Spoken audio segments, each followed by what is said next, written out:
So we have two cruise news topics to dive into for today's video. The first one is really good, well, great news actually, and the other one is some very sad and unfortunate news. First up, we do have to talk about the giant cruise ship in the room that we've been dealing with all year long.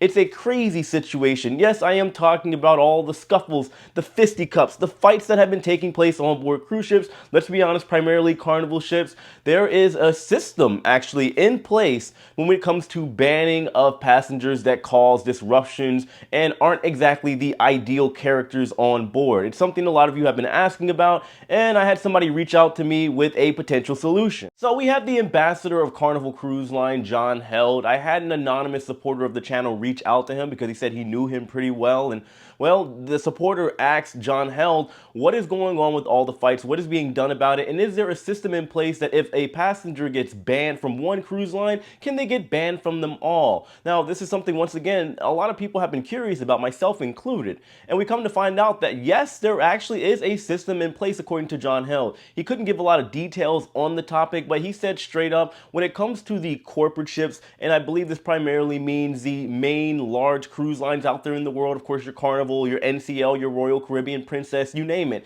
Basically what happens if somebody is causing a scuffle, commotion, depending on what the reason is or the severity of the situation for the banning, that person can be banned from not just one cruise line, i.e. Carnival, but every single mainstream cruise line out there. The way this universal banning is carried out is by using the passenger's birthday and or passport number. From there, they can put somebody in a database in which if somebody tries to go from Carnival, they got banned from there, and they try to go on a Royal Caribbean ship next, well, they're going to be out of luck. They cannot do the rock climbing. They cannot do the surfing simulator. They cannot go skydiving. They can't do any of that stuff because they will not be allowed on board. Same for NCL and again, the other major cruise lines out there. Now, John Held did say that the reason they do this is because even though the cruise lines are competing with each other, technically, yes, we all know this, they do believe universally that the safety of everybody on board is what's supposed to be the priority. So if somebody is causing a disruption,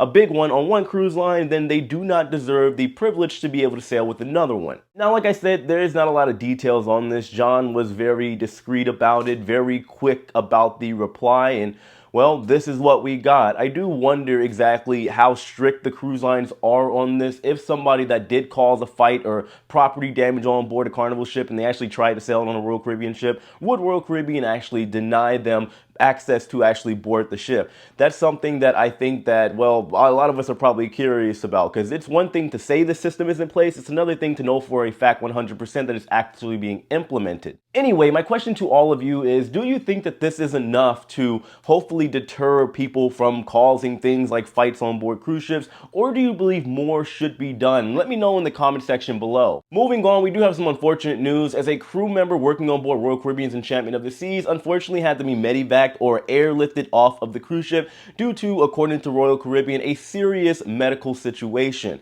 Now, the details have not been put out by Royal Caribbean. All I know is that Enchantment of the Seas was in Chesapeake Bay off the coast of Maryland when they made a call to the Coast Guard saying that they needed a chopper in order to get a crew member off due to a situation that they were having medically. The evacuation took place this past Friday at approximately 7 p.m. local time, and the crew member that was in need of urgent medical care was taken to the University of Maryland Medical Center. The condition of the crew member is unknown, but let's wish them a speedy recovery. I will say that when stuff like this does happen, it is extremely unfortunate, but it's not uncommon. I wouldn't say it happens all the time, but as somebody that is a former crew member, I had to tell you that there were situations that would happen left and right. And well, even though the cruise lines do ensure to the best of their ability that every crew member is as healthy as possible with medical exams, making sure they don't have any underlying conditions, making sure they don't have any prior medical conditions that may hinder them from doing their work, or the event that something should happen in the middle of the ocean, the cruise lines do everything they can to make sure everybody is as healthy as possible. However, we are human and things unfortunately do happen.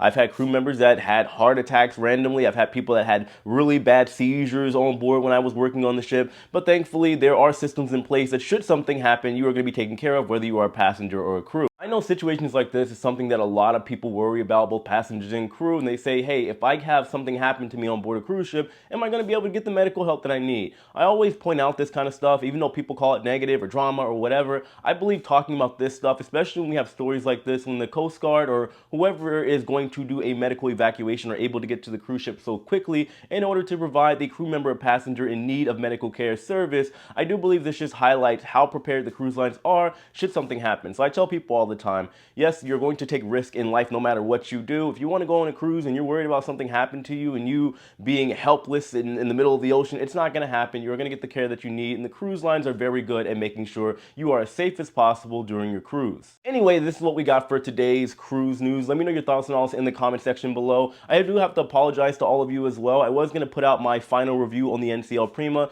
I had a little situation. I'm not very tech savvy, guys, believe it or not. I do everything with my cell phone, and I'm always like switching, like, for storage reasons, footage and videos and all this stuff to my laptop and my iPad, and I had a little scuffle. I had a little situation trying to get it all onto my phone so that I can put it in the video, but I will have it up for you tomorrow, and trust me, it's going to be very juicy, so make sure you stick around for that review. Anyway, guys, of course, hit that like button on your way out, subscribe if you haven't already, and just know that I love and appreciate every single one of you. I'll see you later. Take it easy.